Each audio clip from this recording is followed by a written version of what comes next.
It was supposed to be clinical, cold, clean, remove what hurt and leave the rest intact. The process worked, on paper. And for a while, I believed that. Until I noticed the missing hours, the notebooks written in handwriting that wasn't mine, the moments where someone spoke before I could. His name was Patient 9, but he answered to mine, smiled like I did. He had my laugh. I told myself it was therapeutic mimicry, that memory realignment could create echoes. I told myself a lot of things. But the truth is, something leaked from him into me, or maybe it was the other way around. Somewhere along the line, I became part of the experiment, not the observer, not the architect, just another subject. If you're hearing this, don't try to fix what's broken. Don't try to erase it. Some things don't want to be forgotten. They always brief you about the resistance first. Veterans don't usually open up, not in week 1, not in month 3. They come in fractured, guarded. You don't fix that with words. You let the machine do the peeling. Patient 9 was a textbook subject. Male, late 40s, former recon, honorably discharged after a roadside IED incident. The file noted signs of acute dissociation, non-verbal episodes, visual hallucinations, and recurring night terrors involving flame, teeth, and music. He entered my lab with fists clenched, eyes lowered, and a stillness I mistook for sedation. We logged baseline scans within the hour. Clean delta rhythms, elevated amygdala spike when shown images of military insignias, expected. His trauma response was as brutal as it was predictable. That made him ideal. I walked him through the procedure. Neurofeedback loop to identify emotional memory clusters, theta wave entrainment to induce neuroplasticity, then short-term dream interference, just enough to let the brain rewrite the worst parts without rejecting them. We called it gentle erasure. It wasn't gentle. The first 3 sessions were uneventful. He didn't speak. He nodded when I asked if he could hear me. His body twitched slightly when the tones entered deep frequency. But his heart rate slowed, his cortisol dropped, and the recorded dream sequences grew simpler, less chaotic. By session 4, he smiled. It was quick, barely perceptible, but I saw it. No reason for him to smile. No stimulus, no directive, no verbal cue. I paused the feed, rewound the footage 3 times. It was there, a small, contented curl of the mouth, like a child tasting a memory of home. That's when I noticed he was looking at me. Not the monitors, not the wall. Me. I reminded myself that neural recalibration can sometimes produce mirror neurons firing randomly. Phantom empathy, not uncommon, but still. It lingered. Session 5 broke the silence. I asked his name. He answered, "I know yours." Not aggressively, not even curiously. Just as a fact, like reciting weather. I checked the script. There was no prompt for my name in the protocol. He had been under the theta feed for nearly 3 hours by then. The electrodes sat perfectly still against his scalp, each pulse recorded cleanly, except for a single spike in the parietal lobe right before he spoke. A recognition burst, like someone seeing a familiar face across the street. I ran diagnostics on the equipment, recalibrated everything, blamed fatigue. I had been pulling 12-hour shifts, minimal sleep, high caffeine. I started logging minor anomalies. Dreams that felt like memories, handwriting that leaned too far left, an instinct to finish his sentences before he spoke them. Echoes, I called them, residual empathy, nothing clinical. By session 6, he was speaking full phrases, mostly simple, cold, the red light, her eyes, fragmented thoughts, half-rooted in trauma. He blinked often, but rarely looked away from me. When he did, he focused on the corner of the ceiling, the spot where the old fire sensor had been before it was removed. That night, I dreamed of that same corner. I told myself it was coincidence. Pattern seeking is a known side effect of sleep deprivation in clinicians. I started dosing melatonin and recording my own dreams for comparison. The overlaps were minor. Still, I couldn't shake the feeling that I was slipping into his world, or that he was crawling into mine. Session 7 was mostly quiet until the end. We were winding down. I was disconnecting the feeds, wrapping the cords. His eyes were closed. I thought he had slipped into post-phase microsleep. I leaned in to check pupil dilation. That's when he whispered it. 3 words. Soft. Precise. You hate Sundays. I froze. No one knew that. I hadn't told anyone. Not family, not friends, not supervisors. It was something buried, linked to nothing medical, nothing formal. Just a feeling tied to a specific event I never shared because I had forced myself to forget it. But he said it, without hesitation, without prompting. And when I looked up, he was smiling again. I stopped using his name, not because I forgot it, but because he started using mine. By session 8, patient 9 greeted me before I could speak. He didn't say, hello. He said, you look tired today, doctor. There was warmth in his tone, like someone remembering how I take my coffee. I checked the wall clock. We hadn't started yet. No recording had been initiated, but somehow he knew. The logs didn't help. Audio from session 7 was partially corrupted. 30 minutes of static, where there should have been questions and calibrations. I asked IT for a backup. They sent a blank folder. The timestamp existed. The file did not. When I opened my personal notebook, the margins were full of symbols I couldn't place. Triangles inside spirals, lines that repeated like tremors across a page. I didn't remember drawing them, but they were in my handwriting, or something close to it. Slanted just slightly too steep, the ink pressure too soft. I tried copying one. My hand cramped. I tore out the page. Patient 9 was different now. Alert, conversational. He asked me if I still visited the lake behind my grandmother's house. I said nothing. My chest tightened.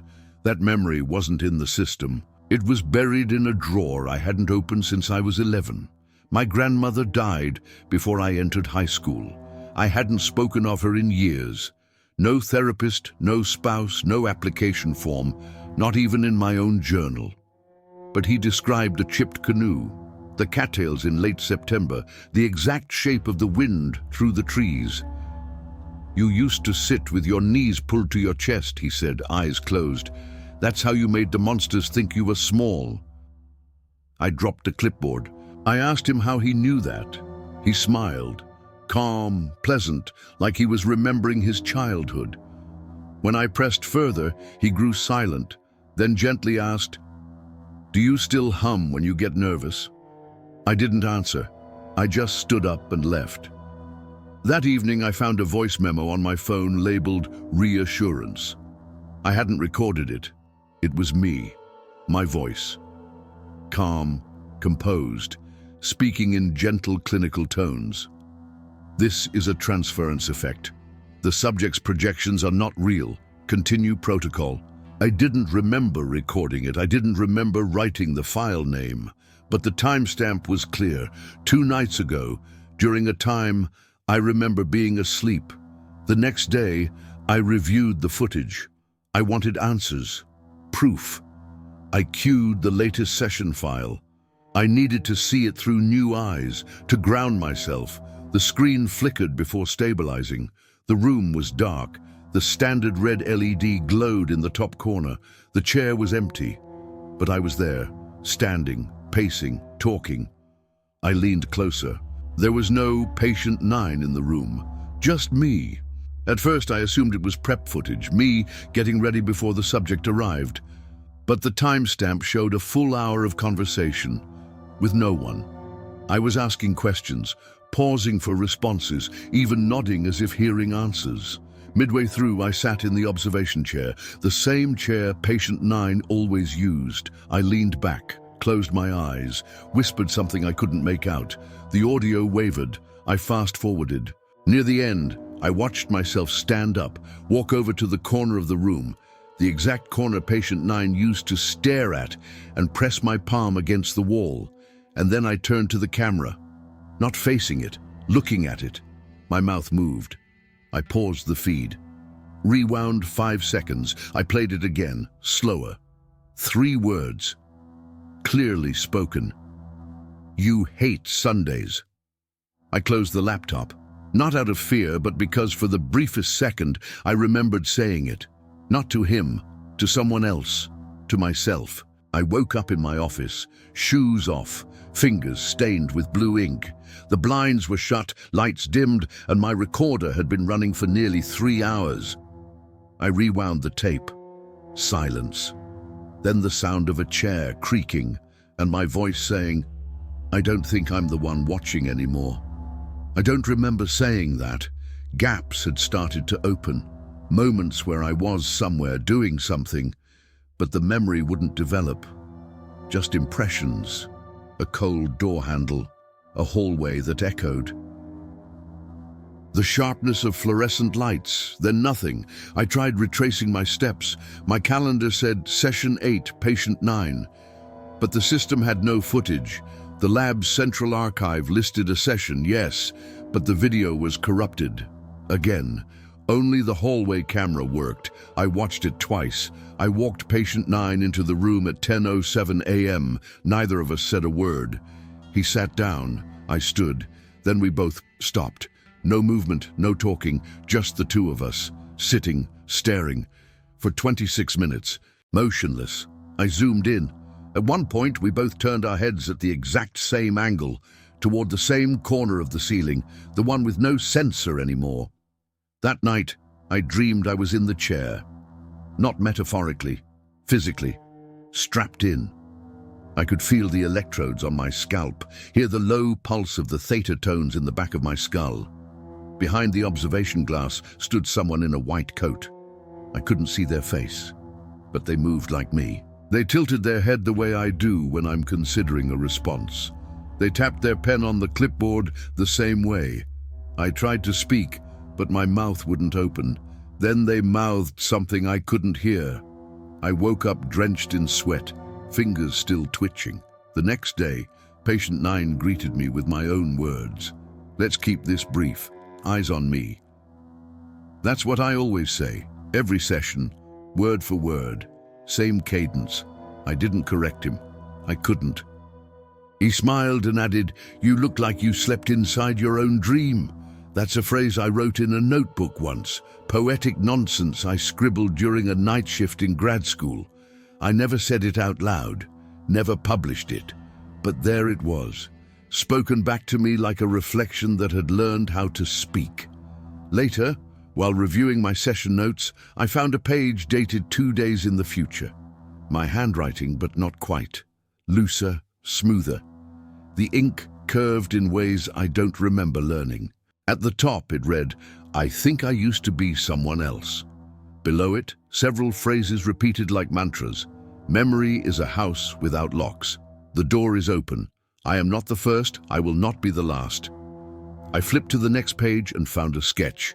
2 chairs facing each other, no names, no people, just the suggestion of someone watching someone who looked just like them. I stopped taking caffeine. I locked my files. I left my phone at home. I started writing down things I knew were true, taping the notes to the wall, but they blurred by morning. Somehow the ink faded, or my memory did. Maybe both. Session 8 continued as scheduled. Patient 9 was already sitting when I entered. "Doctor," he said, "you're late." I checked the clock. I wasn't. He gestured to the glass. "They've been watching us." "Who?" I asked too quickly. He smiled. "You'll remember, or maybe you won't. It doesn't matter." The session was short, minimal speech, mostly stillness, but his voice had my rhythm now, my inflections. He sighed like I sigh when I'm overwhelmed. He rubbed his eyes the way I do when I've stared at too many screens. Near the end, I asked him to state his name for the record. He looked directly at me, then laughed, deeply, slowly. "You really don't remember, do you?" he said, voice thick with something like pity. "You always forget around this point." He leaned closer and whispered, "That's why they call you 9. The voice was unmistakably mine, soft, measured, clinical, answering questions in the same way I was trained to do, same timing, same tone. But it wasn't a recording I recognized. It came from the solo assessment feed. Patient 9 had been left alone in the room for observation, and yet the audio captured 2 voices, his and mine. Only I wasn't there.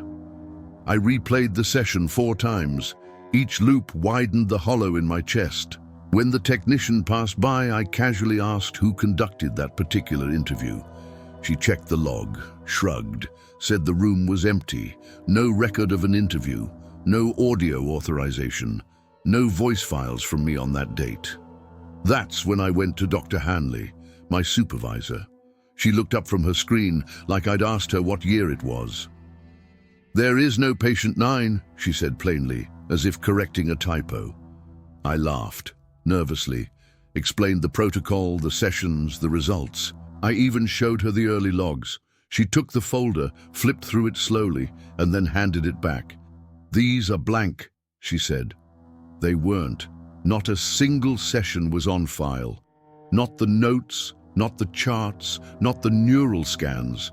Everything, every detail was gone, wiped, or worse, rewritten. I stormed out and went straight to storage. The physical archive. Surely something remained. Printed images, badge scans, old IDs, anything tactile. I tore open drawer after drawer until I found the folder labeled Observer Chamber Phase 4. There were photos inside, dozens, all time-stamped, all clearly taken from the lab's second camera angle, the hidden one embedded behind the mirror. Each photo showed a man strapped to the chair, eyes open, mouth closed, wires trailing from his scalp like veins. It was me. Every single one, the same face, my coat, my scars, my posture. But the subject log under each photo didn't say doctor. It said patient 9. I didn't know how long I stood there. When I returned to the main floor, my hands were shaking too hard to open the door on the first try. My passkey rejected twice before accepting. Inside, no one looked at me. Not even Daniel, the lab assistant I trained personally last year.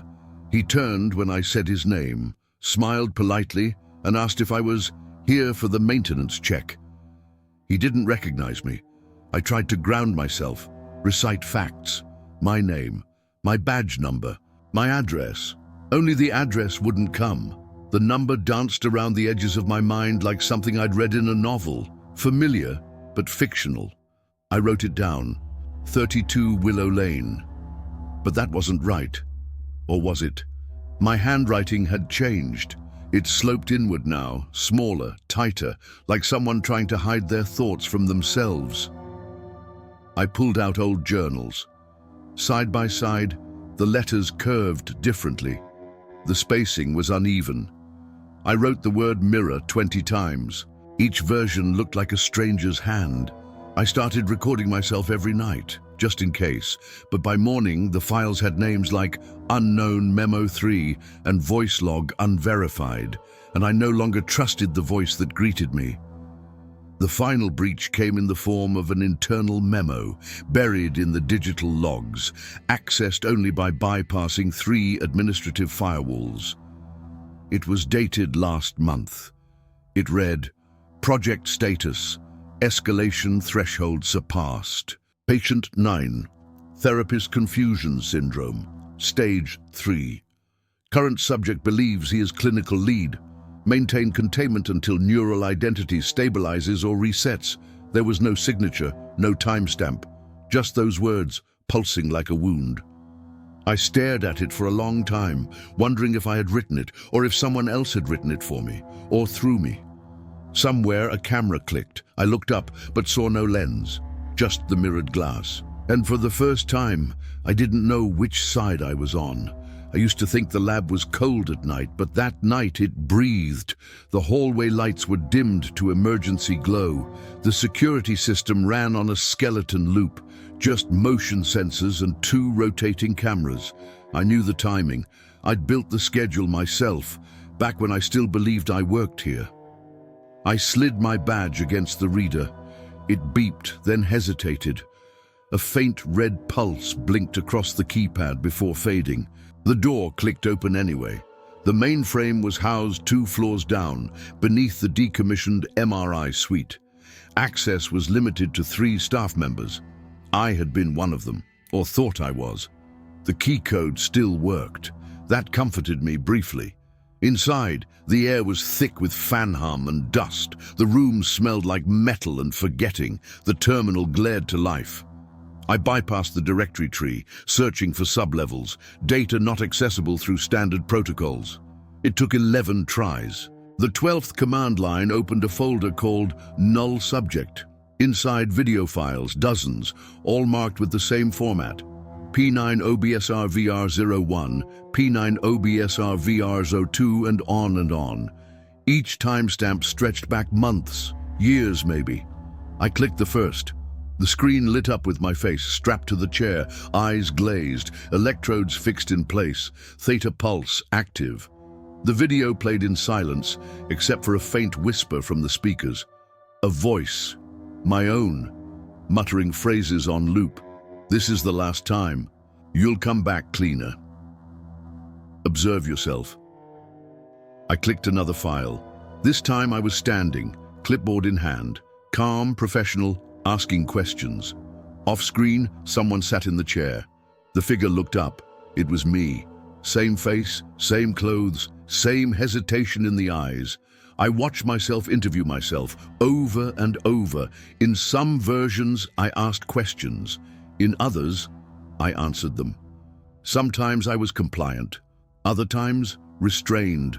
Always shifting, never stable. A loop.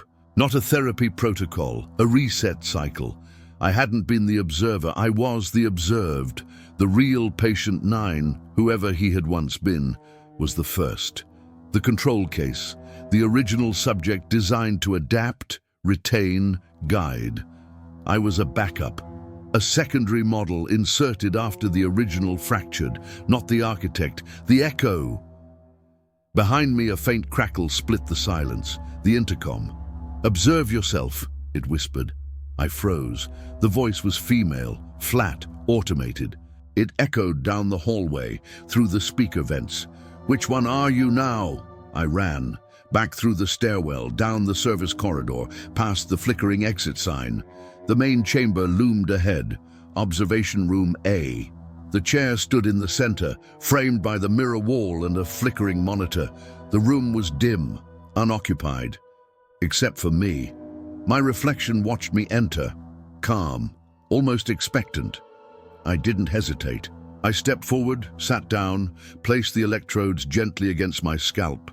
The wires were cold. The chair creaked beneath me like it recognized my weight. On the desk beside me sat a tablet, unlocked. A new entry was open, blinking, waiting. It said, Subject 9, active role. Undefined status. Voluntary. I looked up at the mirror. He smiled at me. No. I smiled. My reflection and I wore the same expression, the same exhaustion, the same surrender, and for the first time, it felt right. Like I was back where I was supposed to be. I don't trust the tapes anymore. Some say things I never said. Others end before they should. Cut off mid-sentence, as if I stopped existing partway through a thought. And some are blank, though I remember speaking into the recorder. I remember everything I said, word for word, until I press play. Then it's gone. I've started writing everything down, not for analysis, not for science, just for proof.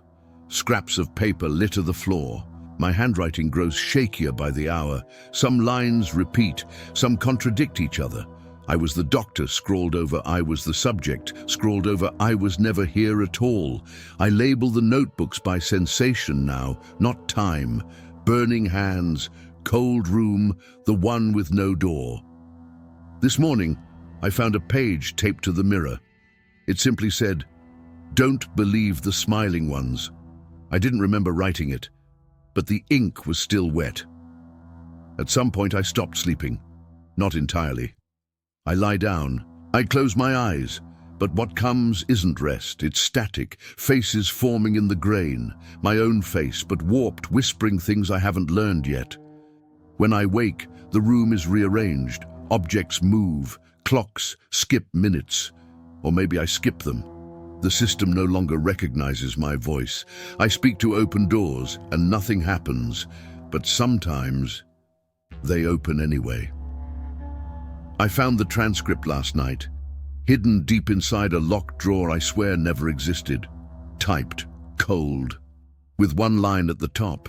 The therapist must forget to complete the cycle. Not a command, a condition.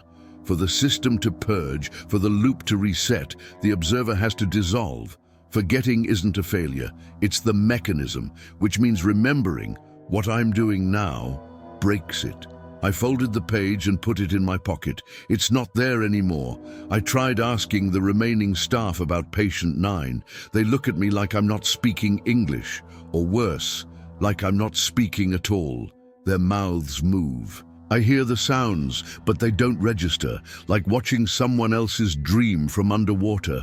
I search the sub-levels again, room to room, chamber to chamber. There is no patient 9. Not anymore. Just echo files, flickering screens, a chair that always faces the mirror. I stood before it this time, the observation glass. My reflection wasn't right, it shimmered, slightly off.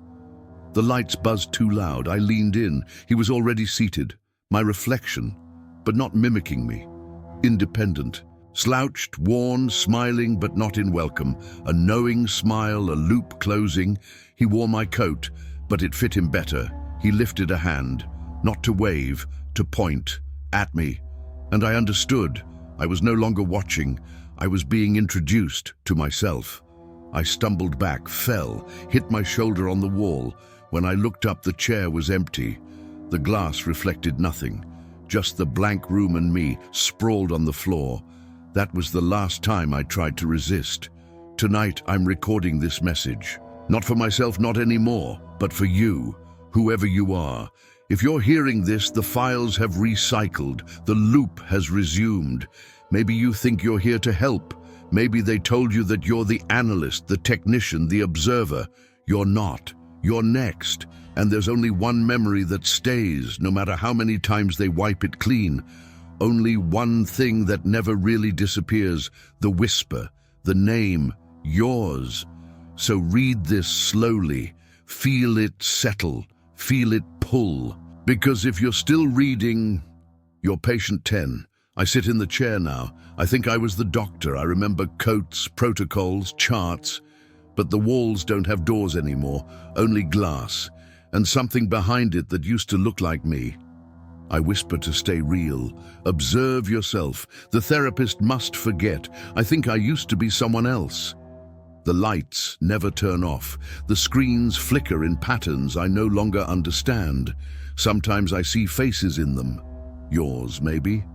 Or the next one's. The loop doesn't stop. It waits, it reassigns, it replaces. There's a sound now, soft and mechanical, the hum of the door seal releasing. Someone is entering the chamber. They look alert, confident, clipboard in hand. I think they believe they're here to help. I stare into the monitor and wait for their name to vanish. And if you're listening to this, maybe it found you too.